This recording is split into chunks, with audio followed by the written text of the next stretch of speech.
अस्सलाम वालेकुम friends, welcome back to smart diary drama serial Muhafiz, जिसकी आने वाली एपिसोड में हम देखेंगे कि behज़ाद को सक्खर जाना पड़ रहा है। उसका सक्खर जाना भी बेहद ज़रूरी है। वहाँ पे भी उसके आदमियों पर अटैक हो गया ज़मीनों की वजह से। अब वो शाहीन के घर अपनी बेटी को बाहिफाजत छोड़कर चला जाता है और शाहीन से कहता है कि अपने जिगर का टुकड़ा तुम्हारी तरफ छोड़कर जा रहा हूँ, उसकी हिफाजत करना। और जवार भी इधर नहीं, अगर जवार होता तो फिर behज़ाद को किसी भी मुश्किल में पड़ने की ज़रूरत ही नहीं थी।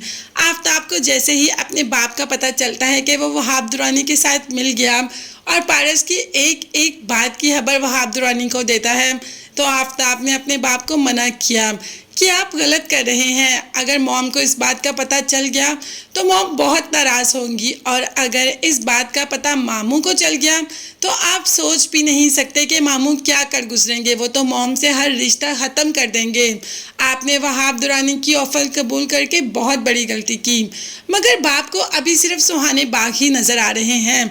उसे लग रहा है कि वहाब दुरानी जैसी दौलत उसे कोई दे ही नहीं सकता, और उसी दौलत के पीछे अपनी घर की बच्ची तक को उसने निछावर कर दिया। मतलब उसकी भी इज्जत का पास नहीं रखा। ये कैसा इंसान है।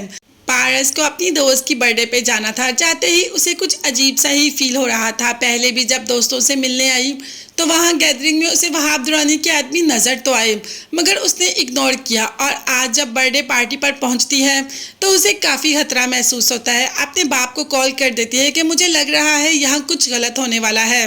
अब बाप को तो समझ नहीं आती कि वो इस वक्त इतनी दूर से कैसे आकर अपनी बेटी को बचाए। तो behज़ाद सबसे पहला फ़ोन जवार को करता है। वो जानता है कि आफ्ताब कुछ नहीं कर सकता, जो कर सकता है वो जवार ही कर सकता है। जवार behज़ाद की एक कॉल पर भाग आता है। जवार को लोकेशन सेंड कर देता है behज़ाद। अब वो आकर बात करता है पारस से और कहता है कि जब तक मैं ना कहूँ आप इस लोकेशन से बाहर मत आइएगा। मगर उससे पहले ही पारस की दोस्तें अपना काम कर चुकी होती हैं। जी हाँ, पारस की दोस्तें भी वहाब दुरानी से ही मिली होती हैं। उन्होंने भी वहाब दुरानी से अच्छा खासा पैसा लिया होता है पारस को किडनैप करने के लिए। तो जवार वहाँ पर पहुँचता है, उससे पहले ही उनकी फ्रेंड्स ने किडनैप कर लिया होता है। क्या जवार ले आएगा पारस को? उतनी देर में behज़ाद भी पहुंच जाता है। उसे आते खबर मिलती है कि पारस किडनैप हो चुकी। वो तो शाहीन से कहता है कि मैं अपनी बेटी को तुम्हारे पास छोड़ के गया था अमानत के तौर पर, और देखो तुमने मेरी बेटी के साथ क्या किया। शाहीन तो खुद नहीं जानती कि ये सब कुछ हो जाएगा। मगर जवार अभी भी अपनी कोशिश में है, और शायद क्या जवार हाल ही हाथ नहीं लौटेगा। पारस उसके साथ ही होगी। वो वहाब दुरानी को और उसके आदमियों को भी अच्छी तरीके से देख लेगा।